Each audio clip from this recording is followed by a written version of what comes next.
Organissima, New York.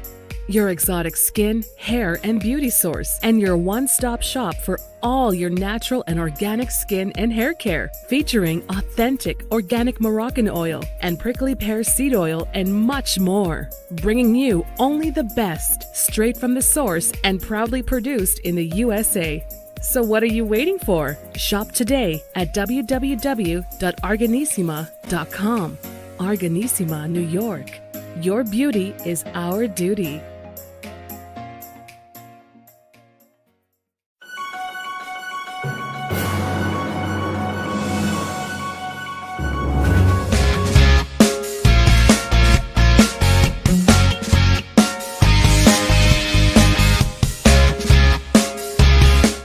Well, folks, welcome back to the iHealth channel, iHealth Radio. New day, new show, new guest, and a dedicated show today, and also an eye-opener show.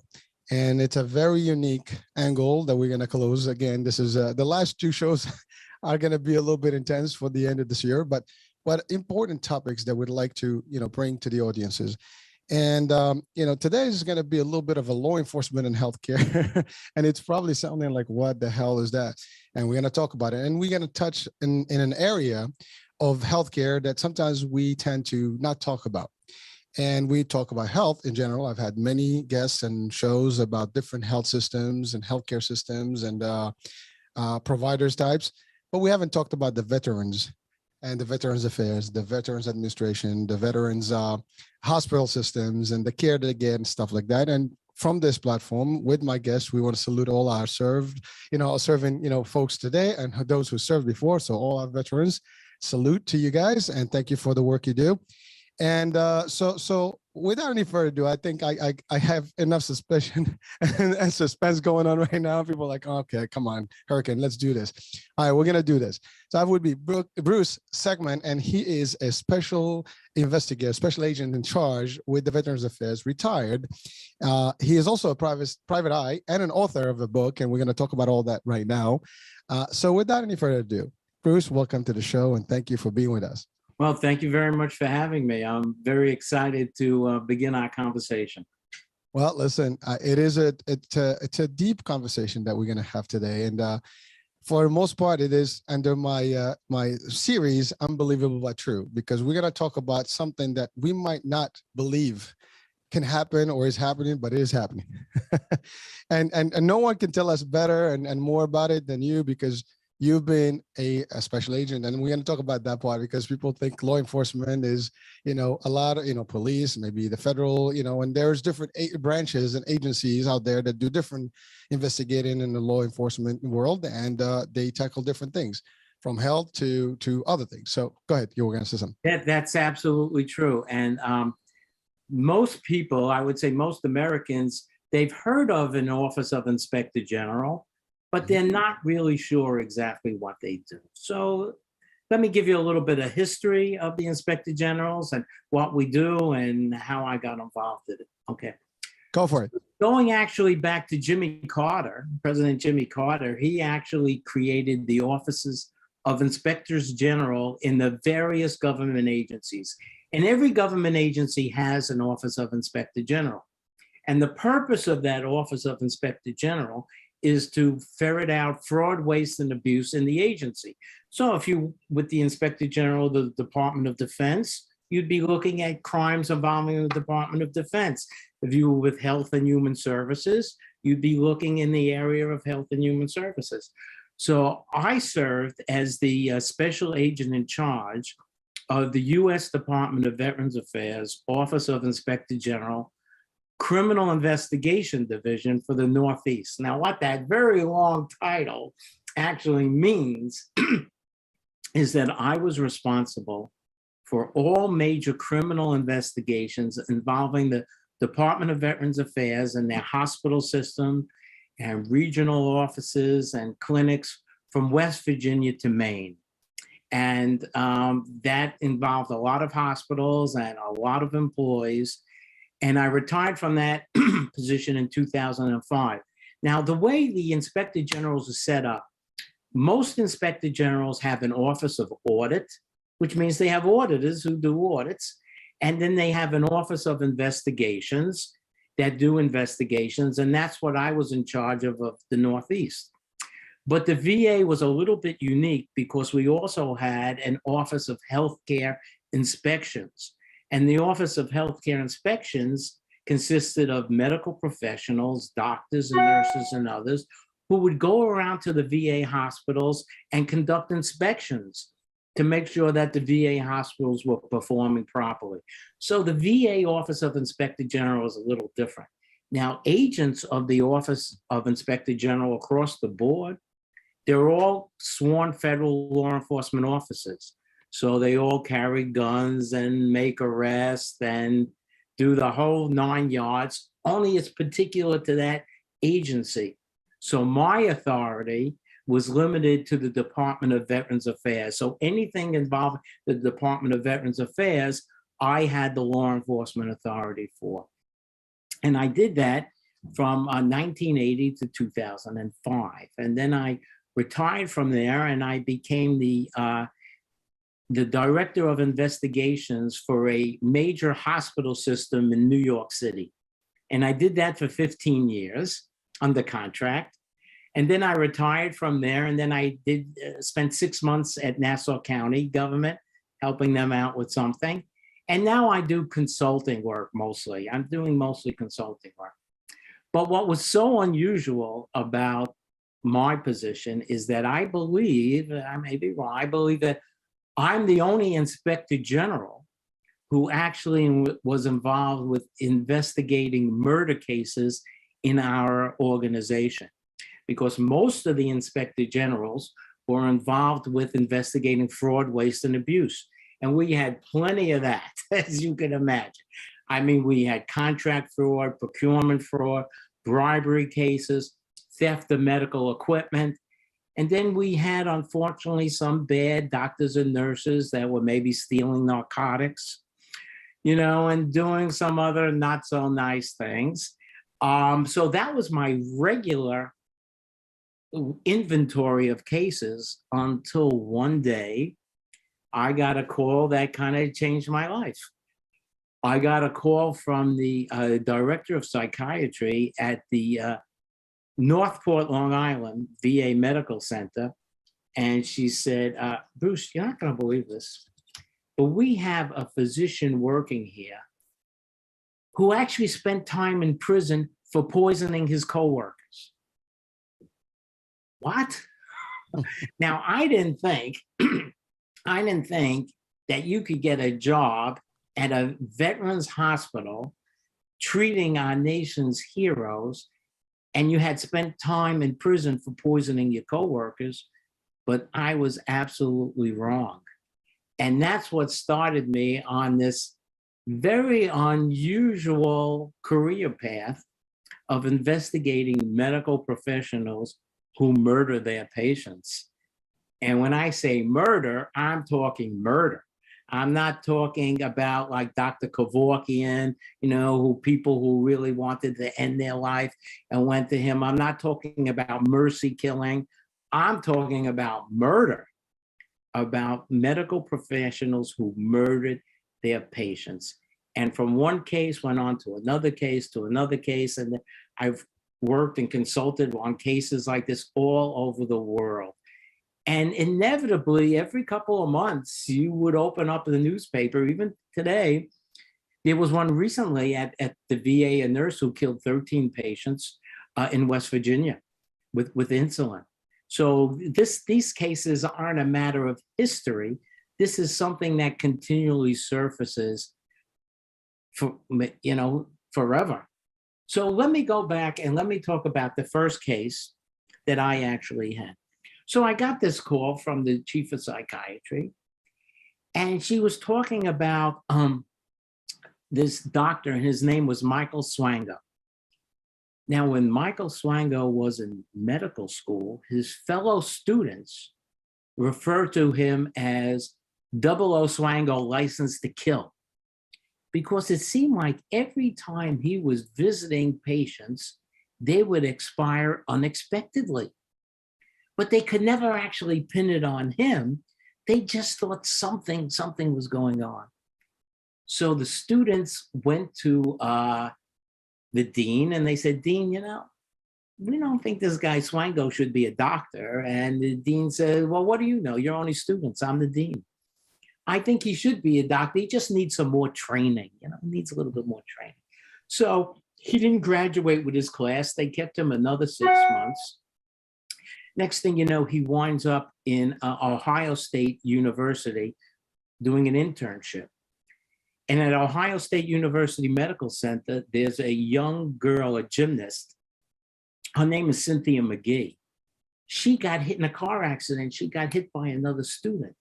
She was actually improving until she gets a visit by Dr. Swango.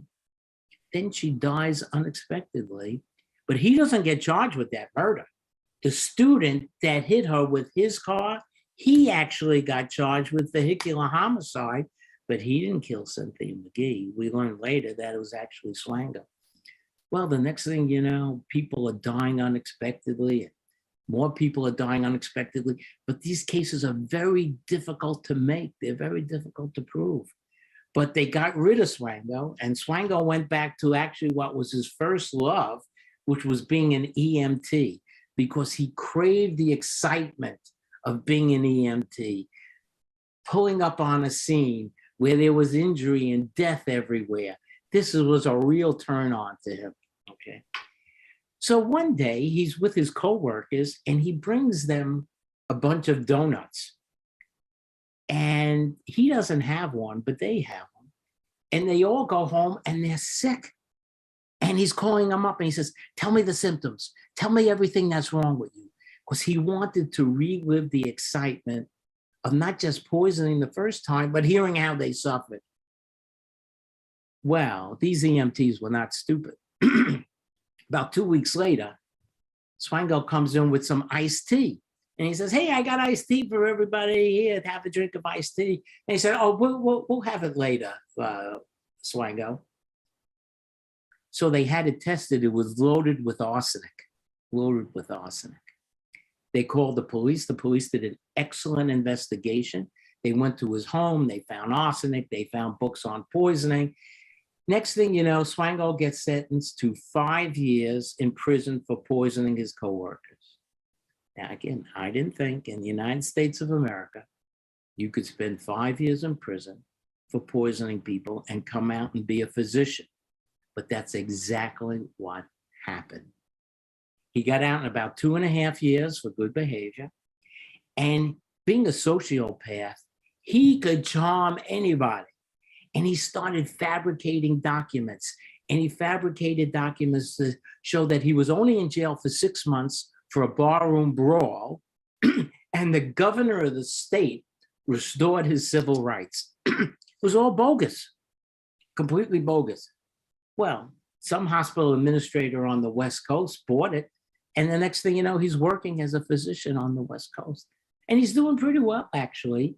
And he meets a nurse and they get engaged and everything's going beautiful until he makes the mistake of applying for membership in the AMA. The AMA did a good background investigation and they found out that he spent time in prison for poisoning his coworkers. And the next thing you know, the story is all over the local news and he has to leave. And his fiance gets very, very upset. Her name was Kristin Kinney.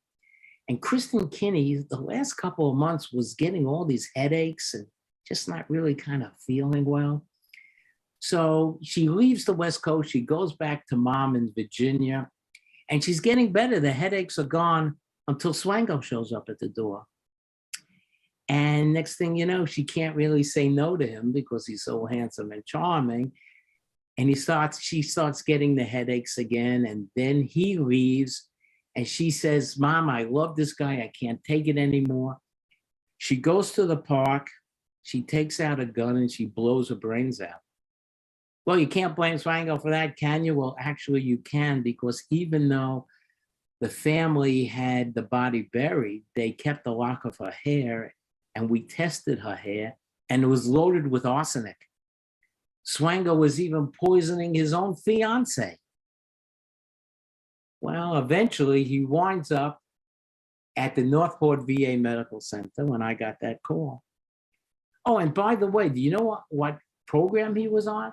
He actually was there for a residency in psychiatry, which means he had to go in front of a board of trained psychiatrists and convince them that he should be in the program. And they bought into it. And he was in the program, and he's treating our nation's heroes. Well, when I got that phone call, I said, I got to hop in the car and meet this guy.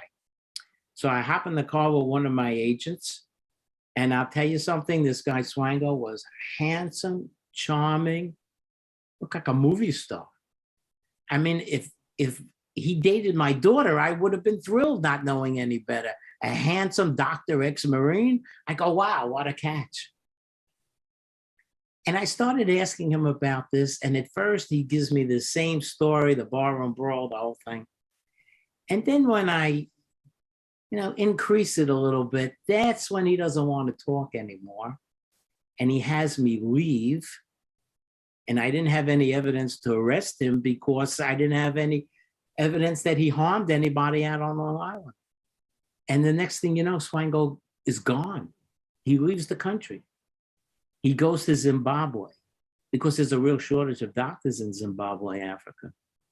And when he's in Zimbabwe, he kills women and children and pregnant women and try to murder his landlady.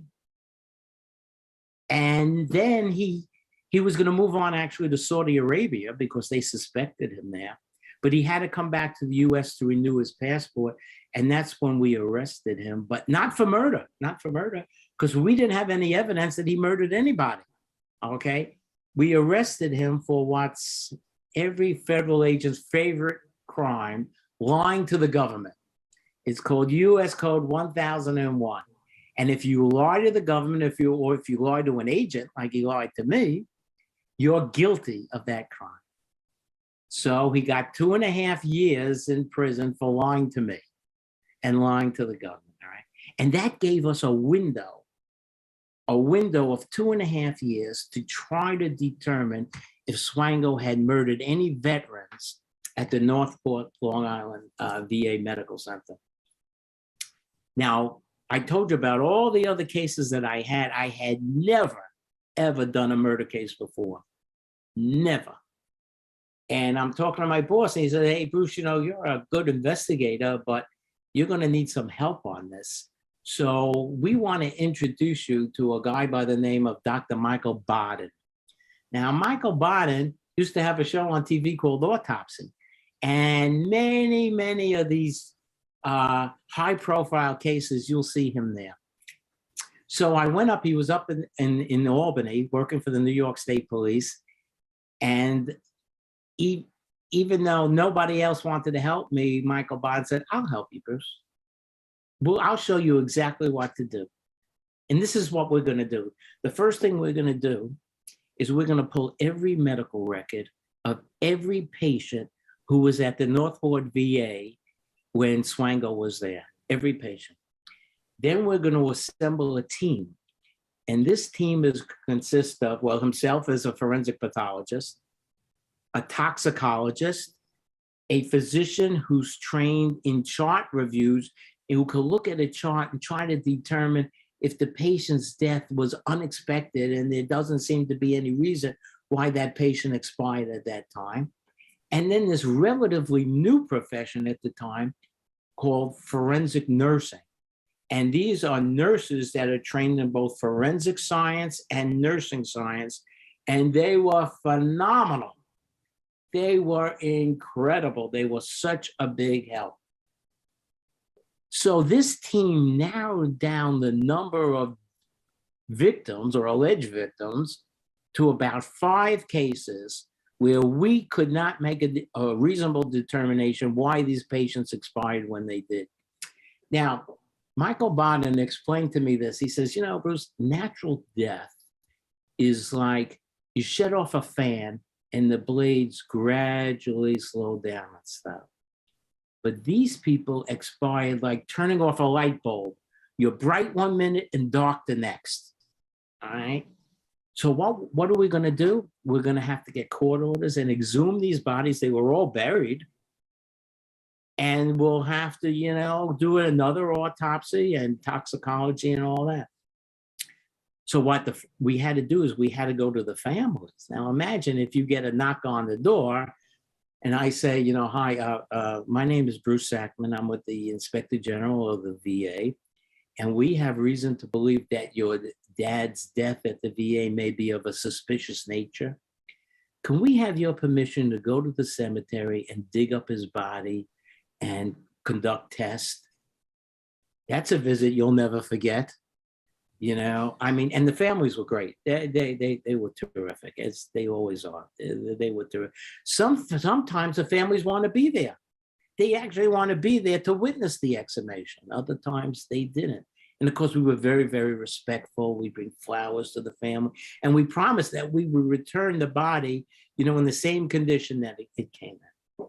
So then I find myself for the first time at a cemetery, and the backhoe comes and it's digging up, the ground, and the coffin is coming out. And then I see Michael Bond, and he actually jumps into the gravesite and he starts taking soil samples. I said, what's that for? He says, well, if we find arsenic in the body and there's arsenic in the soil, they are going to claim that it just contaminated soil into the. Okay. So then I find myself at the Suffolk County Medical Examiner's office with all these dead bodies on tables, and comes our body, and Dr. Wetley, who was the medical examiner, along with Michael Bottom, they do the Y incision, and the next thing, and Michael Bottom would take out a heart, and he says, Bruce, you see this heart? This person didn't die of heart disease. There's nothing wrong with this heart. All right. So then it was up to the toxicology, and the toxicology had to tell us, were there any particular drugs in this person's body that shouldn't have been there, that maybe came from the hospital? And they made a determination that there were one of two drugs in these bodies. One was succinylcholine, which is a paralytic. They call it sucks in the hospital. If they want to put a tube down you, they use it. It paralyzes you, it could kill you. And the other one was epinephrine, which is adrenaline, which could speed up your heart. So now Swango's about to get out of jail for lying to me. And he thinks he's just going to hop on a plane and go to some other country and keep killing. Not so fast, not so fast. Because we had indicted him for murdering veterans at the Northport VA Medical Center. And we got lucky with something else. Because right around the same time, the United States entered into an extradition treaty with the government of Zimbabwe. That meant we could extradite Swango to Zimbabwe, and they would take care of him the way they take care of him, okay? So we said to Michael Swango, look, you could go to trial, and even if you win, we're just gonna put you on the plane and drop you off on the tarmac in Zimbabwe airport. Good luck. So he decided to plead guilty. And I get it. And you know what's interesting? What's interesting is always at the sentencings, because at the sentencings, the families have an opportunity to speak. And it's very moving, as you can imagine. The families talk about how dad survived the war only to be killed at a VA medical center, and all the wonderful things that their dad did. And it's very moving. So then it's time for Swango to be sentenced, and he has to articulate what he did. So he gets up in front of the judge and he says, yes, Your Honor, I used a paralytic to kill people. And he went on, and the judge says, look, I'm going to sentence you to 3 consecutive life terms without the possibility of parole. Now, if Congress should change the law and actually grant parole, your parole is denied in advance. So there's no way he's getting out of jail ever. And he's in Supermax Federal Penitentiary in Florence, Colorado, where all this bad of the bad people are. So after that case, Next thing you know, I have another one of these cases and another one of these cases and another one of these cases. And purely by happenstance, I just developed this expertise in medical professionals who murder their patients. Oh, Bruce, I have not been this quiet in a show for this long in a long time.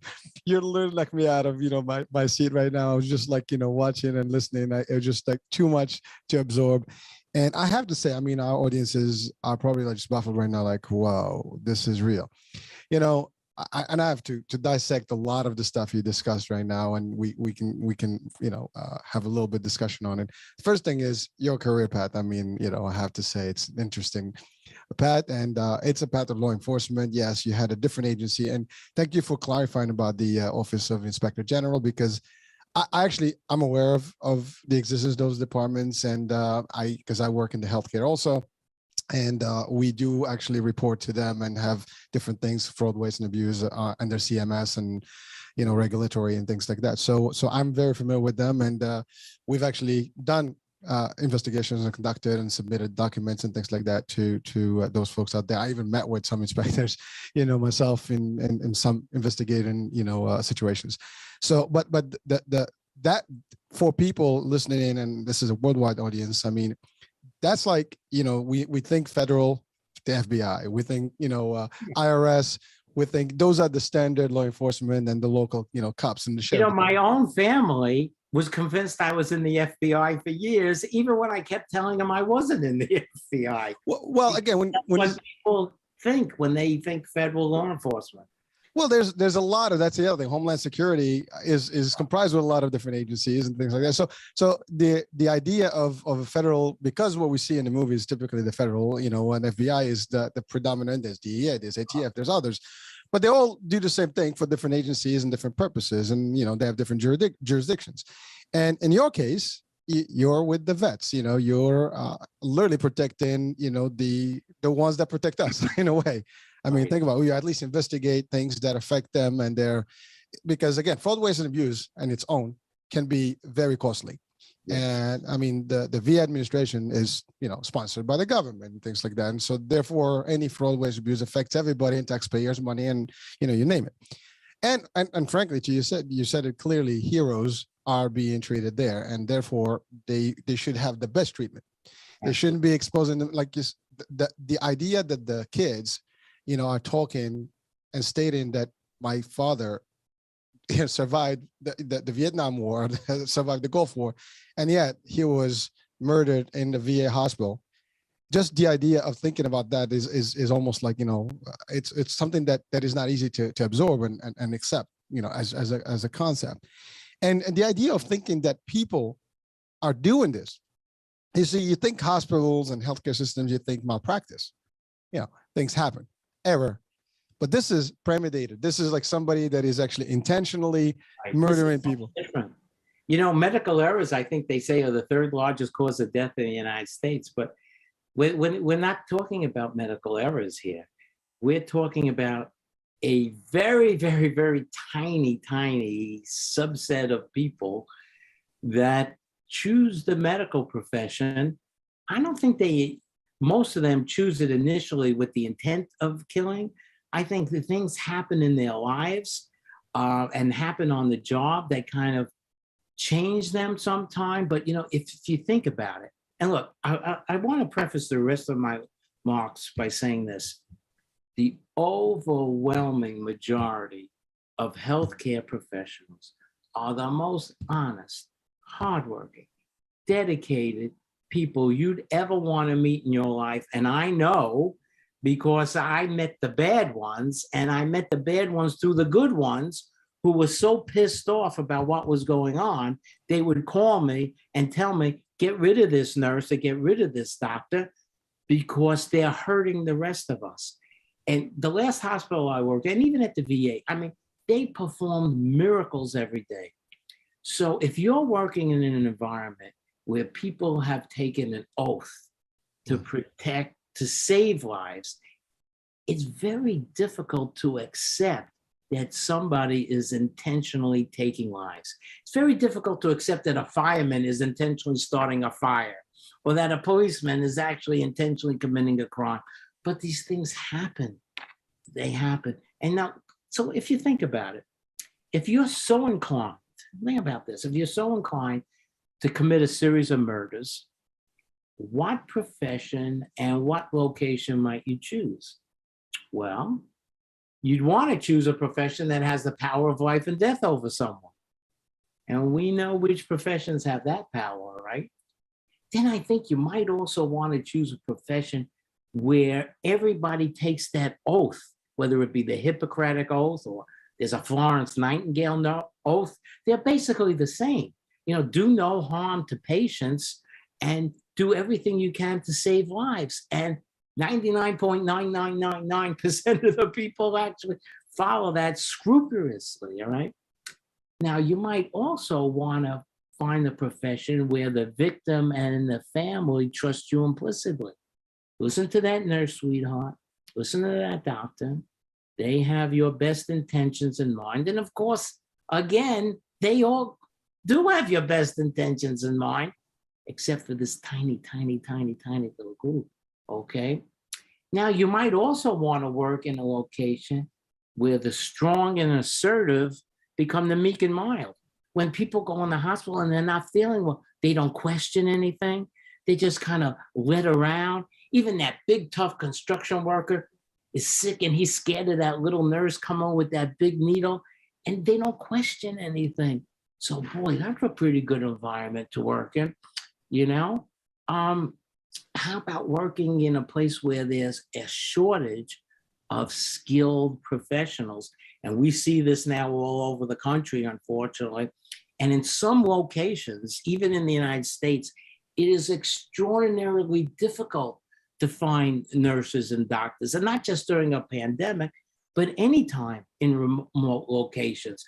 So you know what? If we didn't do such a good background investigation on this nurse or doctor, well, excuse me, we couldn't find a nurse or a doctor to fill that position at all. So we got desperate, okay? So how about working in a place where death is a common everyday occurrence? Well, somebody dies in a hospital or nursing home. Is that news? That's not news. That's, an everyday occurrence, right? Yeah. How about working in a place where you work alone at night? Maybe it's just you and a nurse's aide, and you could take that curtain and put that curtain behind you and the patient. And, with the HIPAA rules, there aren't really cameras going to see what's going on there. And you could really do whatever you want to do without anybody really seeing it, right? How about working in a place, in an environment that the police are unfamiliar with? Now, let me tell you, police don't want to do investigations inside hospitals at all.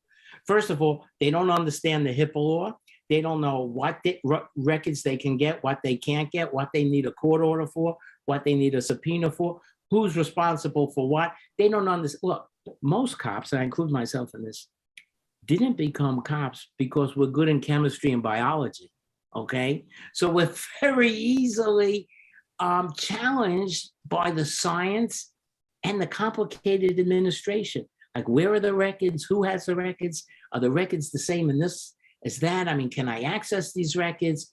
And all the science, all these machines and data and all of this, it's very complicated. And I don't think I really want to work in an environment like that. Now, what about if the victim cries out, hey, that nurse is trying to kill me? We don't pay any attention to that. We hear that all the time in the hospital. In fact, if they keep saying that, well, we're just going to make a notation in their chart that says they're probably suffering from something called hospital delirium. Now, hospital delirium is a real condition. When people are under numerous medications, they could start to hallucinate, right? Mm-hmm. So if I'm saying that this nurse is trying to kill me, obviously he's not trying to kill me. I'm hallucinating because I'm under the influence of all these particular drugs that they gave me. I really don't know what I'm saying, okay? So just look at this location and this atmosphere that we've created, okay? So now I've got the perfect job in the perfect location. So what do I do now? Like smuggle in a knife or a gun to kill somebody? Well, there's no need to do that because the hospital provides plenty of drug dealing, death dealing drugs, many of which are on the crash cart in the ICU, all right? Some of which are still untraceable, even with today's modern toxicology. So unfortunately, this is a reason why so many, throughout the world, there are cases of doctors and nurses, but what's scary about them is that when you look at we'll call it a traditional serial killer, maybe they kill, 7, 8 people. They're actually amateurs compared to my medical serial killers. I mean, the average kills at least 30 patients, I would say. I mean, in Germany, I helped work on a case of a nurse that we suspect killed 300 patients, but he actually admitted to killing 100 patients, all right? And you know what's interesting about many of these cases is that when hospital A suspects something, they don't say anything to hospital B. They're so happy that that employee has moved on to hospital B that they don't say a word. They don't want to get sued. They don't say a word. And one of the classic cases of this was a nurse named Charles Cullen in New Jersey. You remember the Nurse Cullen case. Nurse Cullen worked in 2 hospitals in Pennsylvania and a number of hospitals in New Jersey. And when hospital A suspected something, they never said anything to hospital B. They never said anything to hospital C. They never said, until finally he got caught. So how do they get caught? They get caught because of the honest, hardworking, dedicated co-workers who suspect something. But it's not easy because it happens like this, okay? Mr. Manager, it seems every time that nurse Bruce is on duty, the death rate goes up. Bruce takes a vacation, the death rate goes down. So does that mean Bruce is a serial killer? Maybe Bruce has the most complex cases. Maybe that's the reason for it. Maybe there's a host of other reasons for it. If you start yelling serial killer, are you prepared to defend that? I mean, and I want to ask you a question there, Miss Whistleblower. Is your background so perfect? I mean, if we drug tested you right now, are we going to find any drugs on you? I mean, are all your licenses up to snuff? Is everything correct? The reason why I ask that is because if you come forth and make these allegations, in some ways you're like under investigation yourself, you know what I mean? So think long and hard about it. And there's a terrible, terrible, terrible case of 2 nurse whistleblowers in Texas, in a place called Kermit, Texas. Now, Kermit, Texas is all the way in the oil basin, and it's very, very hard to find doctors and nurses in Little Kermit, Texas.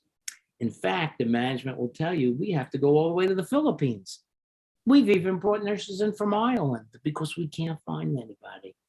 So, if we didn't do the best background investigation, we're lucky we have somebody working here.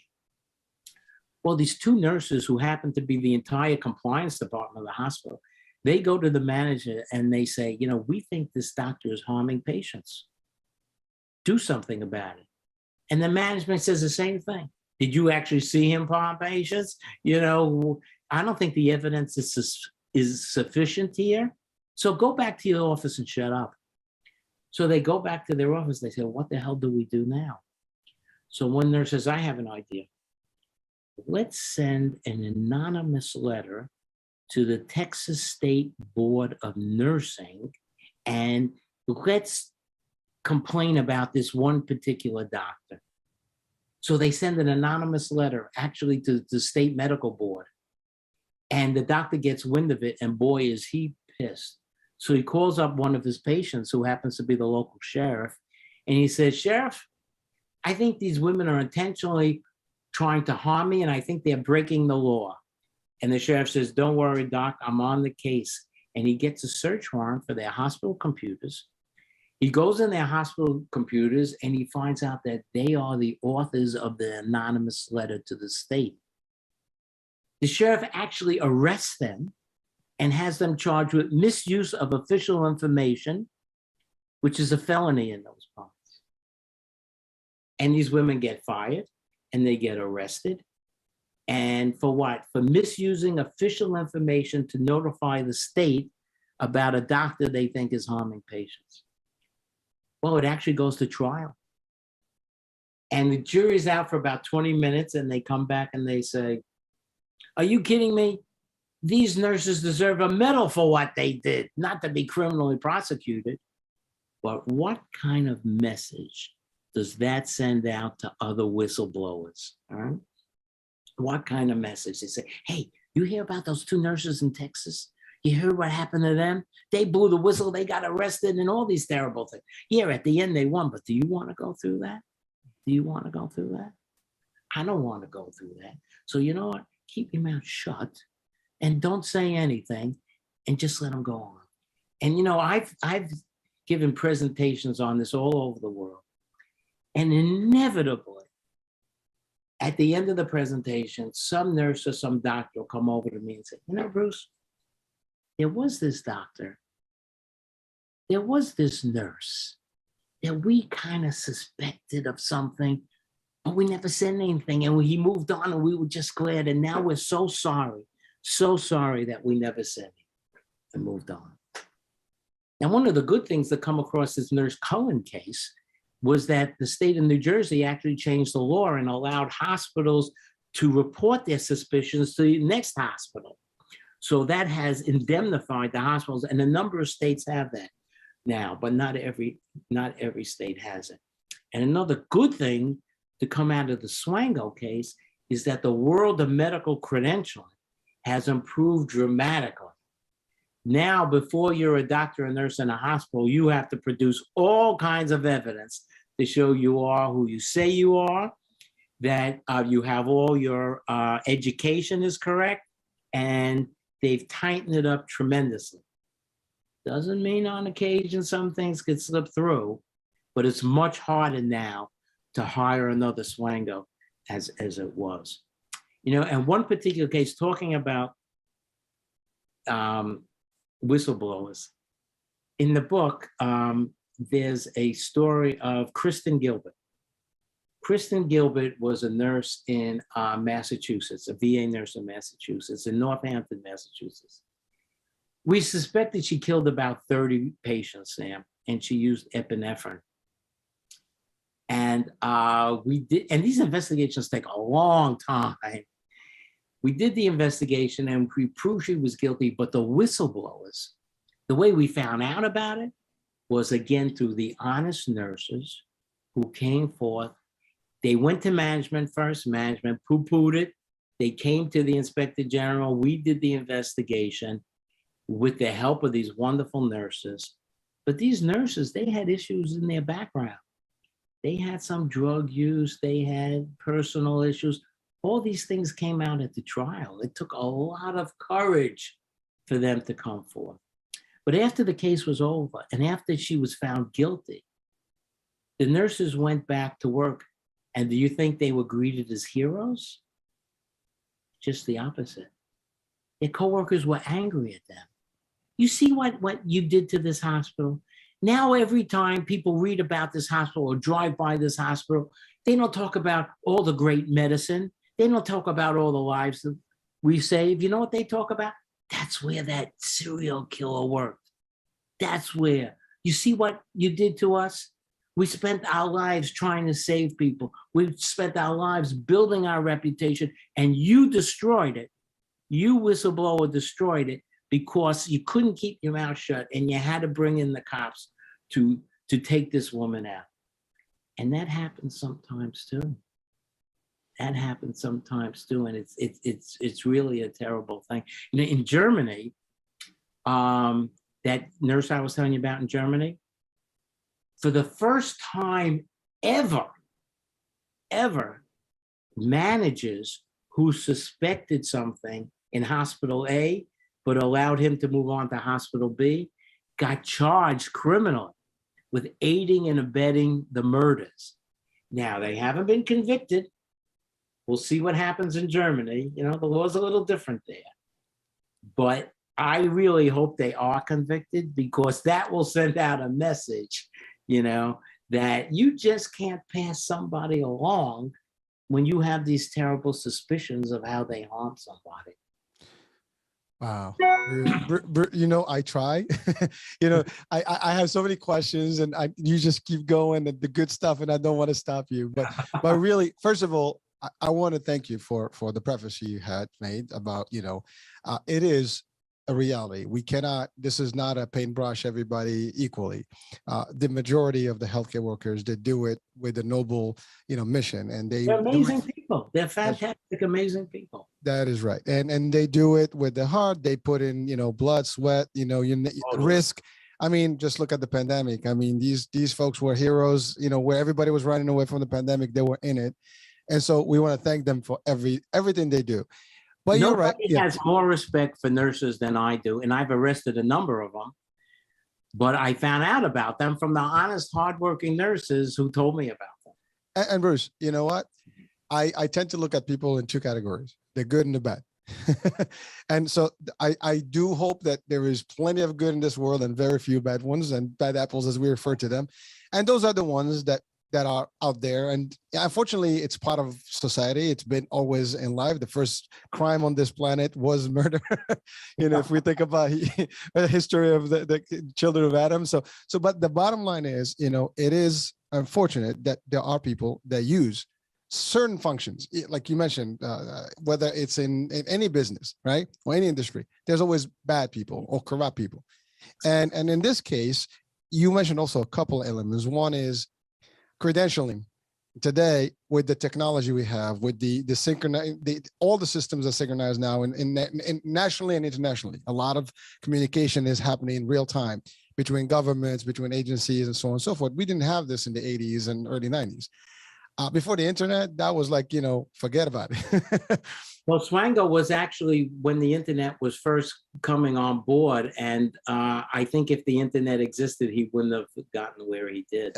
Exactly. Well, that's the thing. So back in the days, everything was in documented records somewhere in a folder. And, you know, if you burn that folder, it's over. Everything's gone. You know, it's harder. But now with everything digitized, everything is in the server in the cloud. It's very difficult to even think about it or even try to do something and finagle the documentation. But still, you're right. There are people that use technology just as well, and they can hack and do different things. But again, as that technology happens, the bad guys tend to get close to it, and so do the good guys. And I'm sure, you know, every law agency has the highest level of technology to actually undermine those folks, right? And that's really the key here. So, but you mentioned some very, very powerful stuff here in this discussion and the examples you've given. This particular doctor, Swango, you caught him under the administration that you were investigating, you know, and you were part of. But the other folks out there in the real civilian world were not able to catch him. And, you know, he was able to move and lied. And he admitted to some of this stuff, and God knows what else he did. No one would know. And unfortunately, we estimate that he killed about 60 people throughout the world. Wow. And you know what happens? These people kill so many patients, they can't even remember themselves how many they killed or who they were. You know, I mean, if you killed hundreds of patients, chances are, unless you're taking notes, you're not going to remember, you know, who these people are. And that's very scary because the numbers are so horrific. There are so many victims here for the reasons that I laid out, you know. Well, Bruce, let me ask you a question. In your investigation, I mean, in the court, does it ever come up like why? I mean, yes. And you know what? I could tell you this, having studied this for like 20 plus years, one size does not fit all. For many, many people, it's a matter of power and control. Sometimes they had no power and control in their life growing up, and now they have an opportunity to have the power and control that they always wanted, okay? For other people, there's this condition known as Munchausen syndrome by proxy. And Munchausen syndrome, as you know, is when you will intentionally hurt yourself in order to get sympathy, because you're looking for attention. So you'll intentionally, do something to yourself so nurses and doctors and everybody can take care of you. As a matter of fact, in the VA, there was a famous case of a guy we called Major Munchausen. This is what Major Munchausen did. He didn't hurt anybody, thank goodness. But Major Munchausen traveled from the West Coast to the East Coast and went to every VA hospital that was studying a particular ailment, and he claimed he had that ailment. So let's say that Dr. Bruce is studying one particular form of cancer or something. He would read up on that. He would know what all the symptoms are. He would prick his finger and put blood in his urine and do everything he had to do. And he would go to these doctors and they would go, Eureka, I found the patient that I've been looking for that I could study. But after a couple of weeks, they'd say, wait a minute, this guy doesn't really have this, and they would fawn all over him. They'd give him all kinds of attention. Then he'd move on to the next hospital, to the next hospital, to the next hospital. And we called him Major Munchausen. Well, Munchausen syndrome by proxy is when you actually harm another. It's an example would be a mother that would intentionally harm a child, bring the child into the emergency room to show the staff what a caring, loving parent he is, how he loves that child, how he's tried everything, even though he actually harmed the child to begin with. So what nurses will do is they will intentionally cause a code. They will intentionally put somebody in code, and then during the code, they perform brilliantly. They take over. They start barking orders to the young interns who were scared shitless, who don't know what's going on. And they would say, wow, what a fantastic nurse. What an unbelievable nurse. But she actually caused the code to begin with. And Kristin Gilbert, she was a prime example of that, as well as the nurse in Germany who killed over 100 people. It was the same thing. They craved the excitement of a code. We call them code junkies, okay? That's another reason, okay? I mean, some people actually had incidents in their lives growing up where a parent was actually very ill, and it affected them in many ways, and they kind of wanted to get back at the world for that. I mean, we've had medical serial killers who actually were fine until they got involved in drugs. One medical serial killer actually got involved with meth. And then, performing on the meth, that's not a good recipe, okay? And on rare occasions, there's even been the profit motive. There was a recent murder in Texas, where the guy said that he was injecting air in veins in people who were in the ICU because he wanted them to stay longer in the ICU so he can make more overtime money, okay?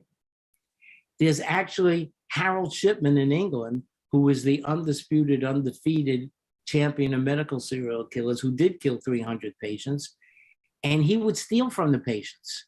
He would steal because he made house calls. So he would steal from them. And the way he got caught is that he actually changed the will of one of his patients and made himself the beneficiary. Not too smart. And then they traced it back, and that's how they determined. And when you talk to detectives in England, like I have, in the town, they say, well, he killed somebody in that house and somebody in that house and somebody in that house, with morphine. And it's interesting, the drugs that they use actually kind of varies. It's not like, again, it's not one size fits all, but some of them, insulin is a very big one. Mm-hmm. An overdose of insulin is very, very common. That's when that VA nurse in West Virginia, who was just sentenced to multiple life sentences, she killed 13 people with insulin. There's a nurse in Canada that killed a number of people with insulin.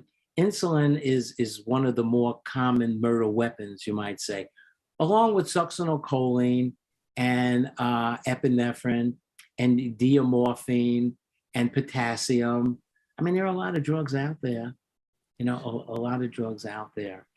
Bruce, I mean, thank you for enumerating those. I mean, that's, and by the way, those are things that are supposedly used to help people live better. Well, of course. Unfortunately, they use it's again just like everything else, right? You can use the same thing, either to kill or to heal. So unfortunately, it's a sad, but it's to your point earlier. They are in an environment that are almost camouflaged. Nobody sees them for who they were, and they have access to every single lethal thing that they can use if they know what to do with it, and they know. They have the element of surprise, and also time. And trust, which are very, very powerful things to have if you want to be bad. And it's the same thing if you want to be good, but they use it the bad way. A hospital toxicologist is not going to test for any drugs he doesn't think should be there. Yeah, exactly. I mean, it's very interesting. We talk about control. I have to read to you something. There was a famous medical serial killer. His name was Donald Harvey. And Donald Harvey worked at the VA and outside the VA, and he killed, 60 people, whatever. But they asked him why. They asked him, why do you kill him? Let me read this thing. He says, well, people controlled me for 18 years, and then I controlled my own destiny. I controlled other people's lives, whether they lived or died.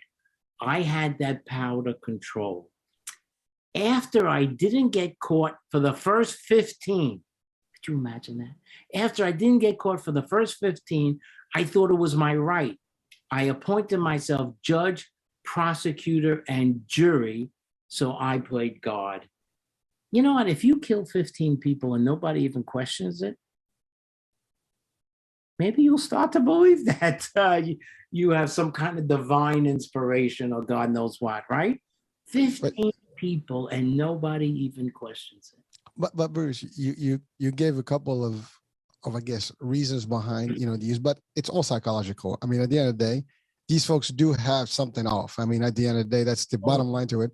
You cannot possibly take a life and just be cool about it. There's no such thing. I mean, and everybody, even at war, the trauma is by seeing a lot of that and things. People do get that, and you see, what happens to the patient doesn't matter to them.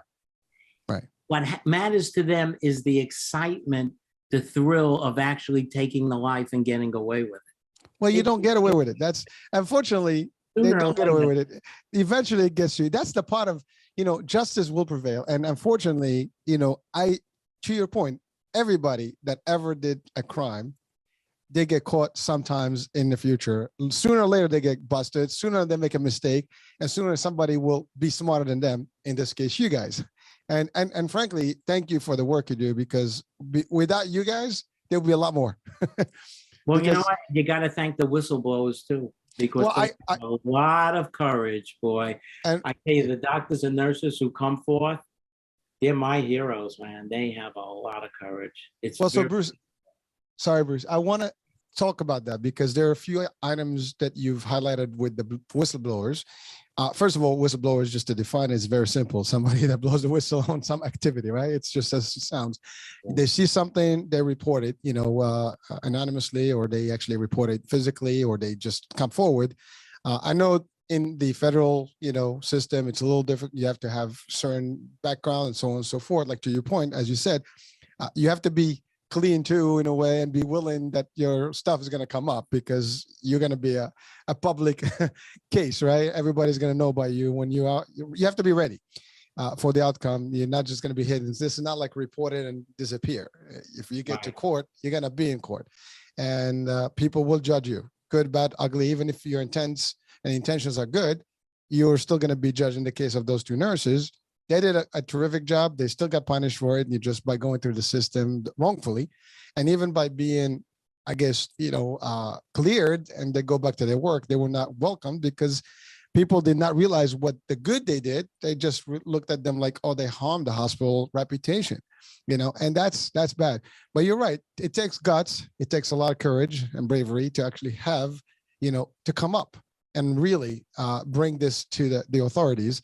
And authorities here can be the compliance officers of the company they work for, the hospital systems, and so on and so forth. Or some people go to the news. That's the other part. People go to the media and make it a media frenzy, and it gets a little twisted out there for another. That's another topic. But at the end of the day, it's that kind of. But you're right. It's not easy. But I want you, Bruce, if you can just guide the people, like what is the best way to process as if you see something wrong. I mean, first of all, you're right. People are afraid and they don't want to get involved because whatever reasons they are, right? And because of that, they might be almost allowing other crimes to happen. And by the way, again, I work in the insurance world and in the healthcare, obviously. So HIPAA, rules, compliance, you see something, say something, it's everybody's job. We have posters everywhere, right? And so we always condition, you can call in, you can send in a message, you can do all stuff.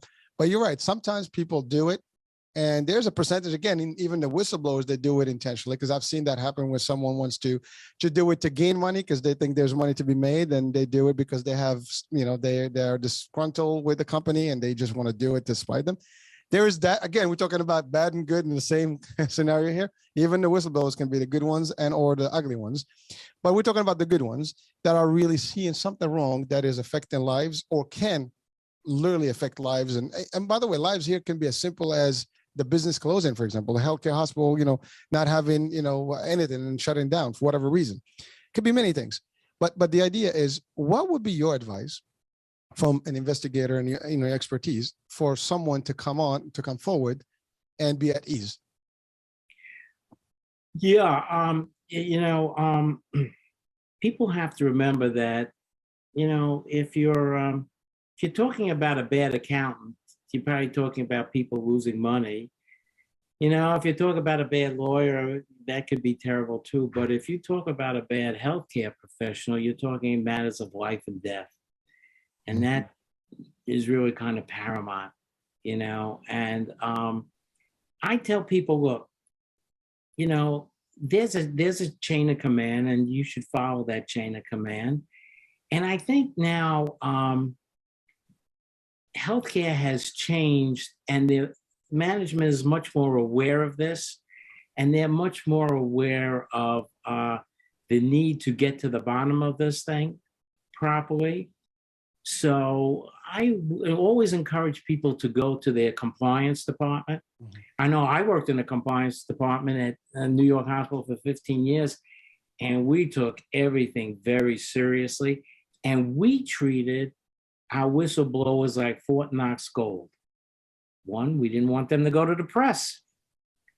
Two, we didn't want them to file a lawsuit in federal court. These key tam suits, if you're familiar with them. So we didn't want that. So we treated every whistleblower like Fort Knox gold.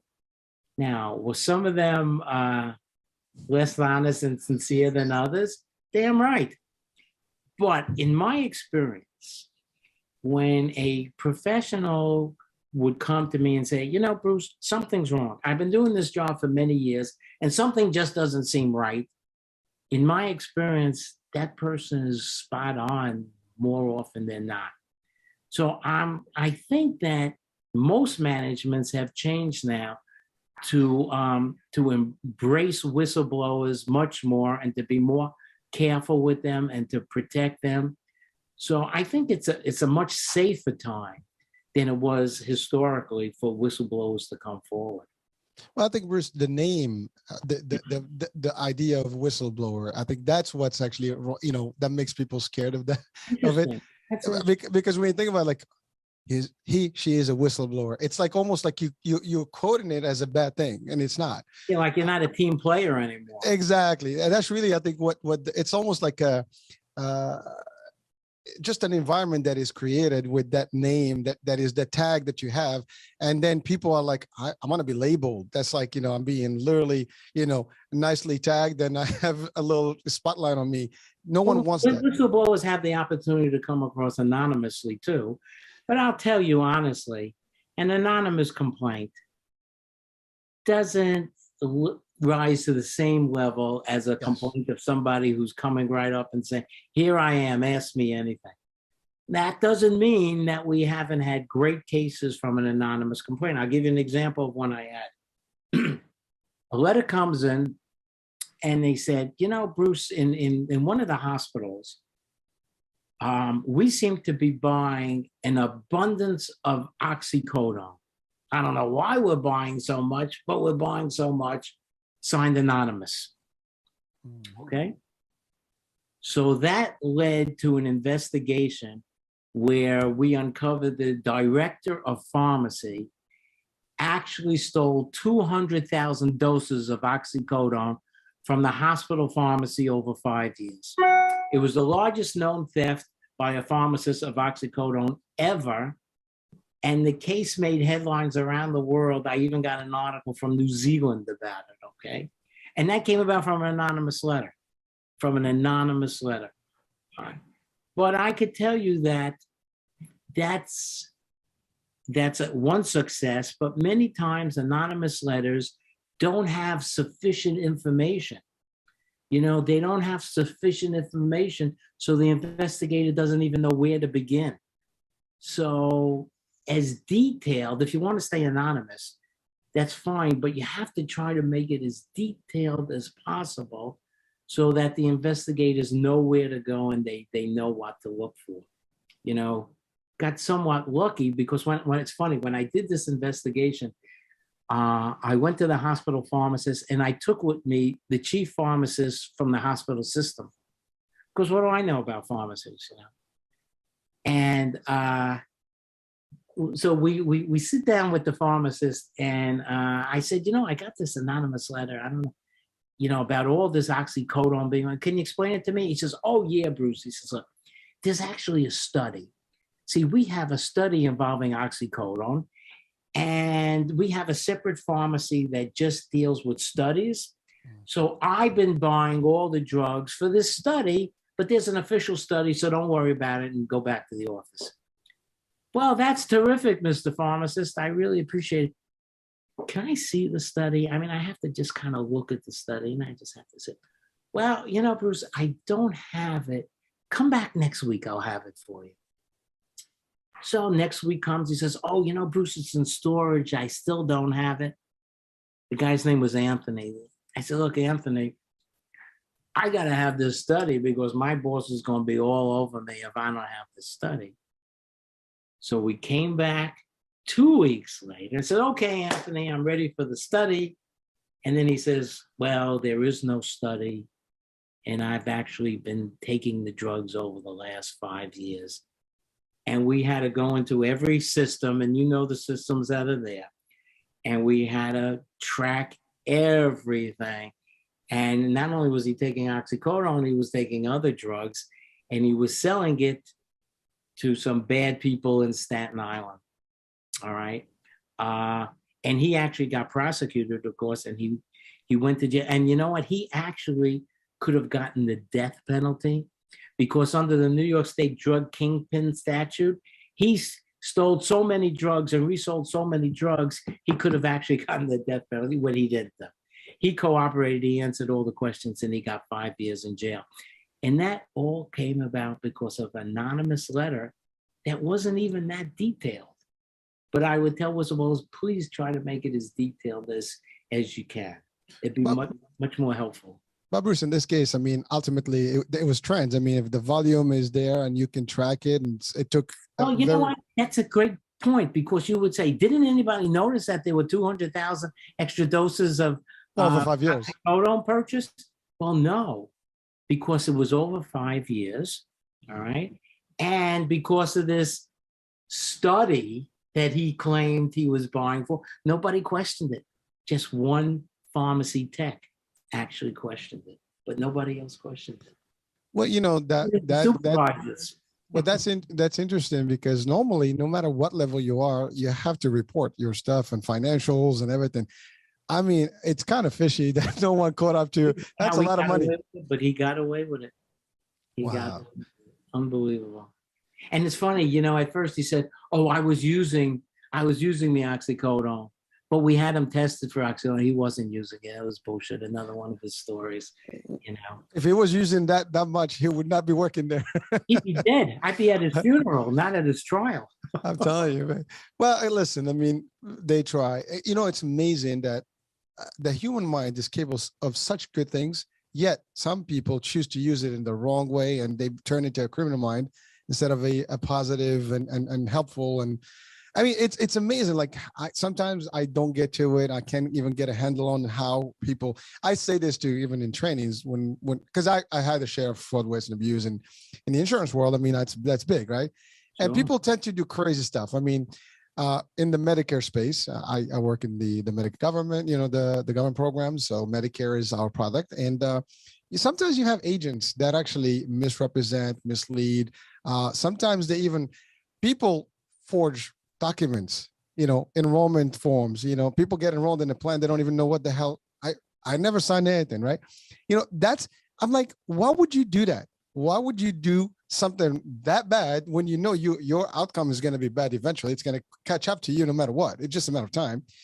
And on the flip side, you could have used the same skills to really bring some real enrollees, and I'm giving an example of insurance, but it's just the way the mind goes. And I mean, obviously we're talking about criminal minds here, that the extent of taking lives and hurting to our topic today, the veterans of our nation. It is kind of, almost upsetting when you think about that. But, sadly, it is real and it happens. But the good news is, there's always a good news with me, is that we have people like you that are dedicated to actually make sure these folks never make it, for a long time, and hopefully prevent them from happening. But certainly sometimes, to your point, it takes all of us. It takes a village in this case. And you're right, without the whistleblowers, without the oversight, without the compliance, without the people are always, everybody's looking at everybody, making sure everybody is in check. Those are the things that we need to have in place to ensure that, these things don't happen. If this pharmacist had somebody that really looked into his finances and questioned things year one, they probably wouldn't have gone to year 5. But and it happens in the case of the serial killers here at the hospital. You only caught up to them because they came to you and things didn't vibe. But right. other people didn't see it because, again, but you're right. If you see somebody that every time, you're right, Mr. X is in the hospital, people are dying. I mean, even if it's, just a remote coincidence, you got to look into it. Like, what's up? I mean, we look at it in sales, like we see something that dives down, like, what's up? What's going on? Or goes up. What's up? What's going on? You question. You see a spike in one way or the other, you want to question what's going on. If people just did that, things will be a lot easier.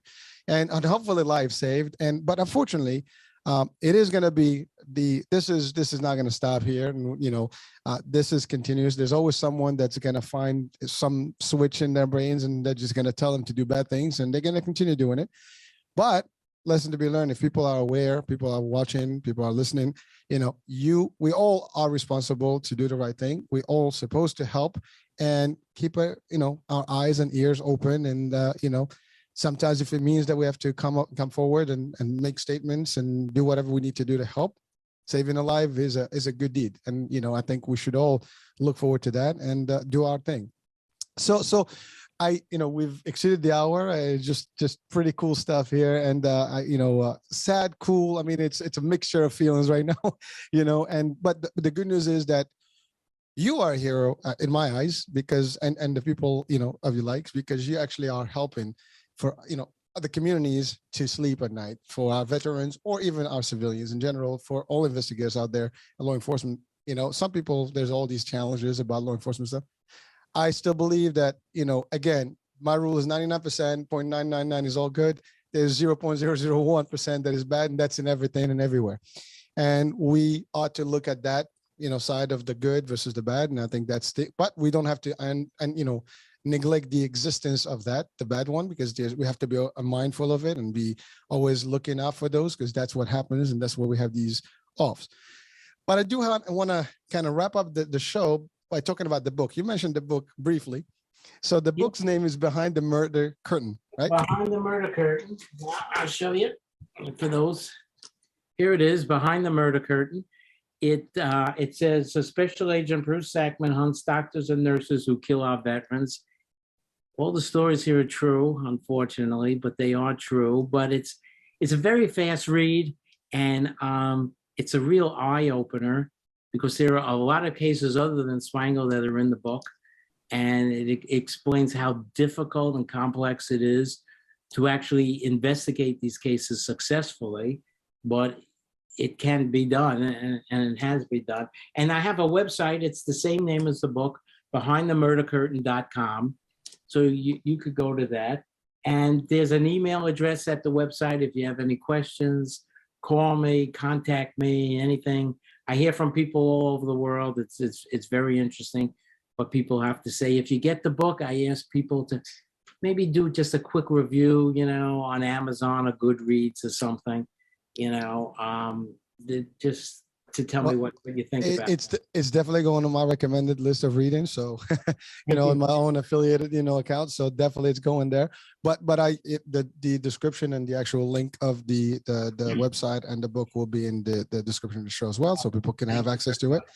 And frankly, in the content, yes, it is sad. I mean, we watch murder in movies and crime in movies, and we kind of, love the movies and the series and things like that and enjoy them. But this is the real stuff. This is not just drama or some of those obviously stories are real or based on true stories, but this is the real thing. This is actually true investigations, cases that you don't think it's happening. And I think for us listening and audiences watching right now, we are all parents, children, family members, or society members. And at the end of the day, the message is very simple. We should be looking for things, at all times. And if we see something that is off, let's just discuss it. There's nothing that, if you just discuss it, bring it to the topic, the discussion on a table with somebody, even casual, let them take the initiative, but at least, or question things. I think if we all look, and I think some of the things in the book will probably be eye openers, as you stated, for us to look for, because some of these elements that you mentioned in the book will probably be, and even in the show, will be triggers. If I see something where there's something off with a treatment or whatever, and also on the flip side, we want to make sure that the people are at ease and, don't just go to the hospital and think that your parents are not in good hands. You want to always think that they are in good hands.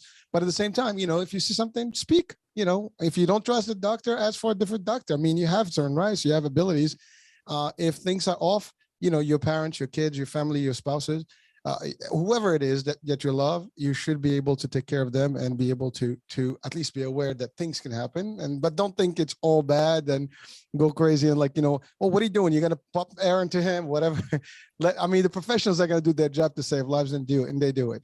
And but you're right. There was other elements that you mentioned today were about shortage of staffing, and sometimes desperation in recruiting may lead to less ethical or less professional folks that may join some groups and some systems. But again, I always tend to believe that people are going to look for the better of things and try to do the right thing in business and in the healthcare in general. Doesn't matter, it's the Veterans Affairs or the veteran healthcare system or the actual civilian one. I think the purpose is to save lives, to help people, to get them through the pain, and really give them the service that they need and the care that they need. And we want to keep it at that positive note, because I think that's really what happens. But let's not forget that there's always a risk, and we just got to keep our mind open to it. That's all. That's what I have to say. So with that, any last words of wisdom that you would like to advise and or give to our audiences and listeners right now? Yeah, I can't say really enough that the overwhelming majority of healthcare professionals are the most honest, hardworking, dedicated people you'd ever want to meet in any field. But because of that, there are a very, very, very tiny group of people that take advantage of that. They take advantage of these professional people to do terrible things. So if you see something, say something, and I know the majority of people will say something. Well, thank you for those words, and thank you for really a very, very deep and unique show, I have to say, because we talk usually about health and things, and this Unbelievable But True usually is the one that throws in some crazy things to our audiences. But the idea is that it is real, it's happening, it's out there. So we just have to be aware. I think awareness is key, and knowledge is key and power. So that's all I have to say. So Bruce, thank you for being with us. Thank you for an awesome show. My pleasure. And it is an honor and a pleasure as well here. And so folks, thank you for watching, for listening, and stay tuned for a different show, different guest, different topic. Bye for now.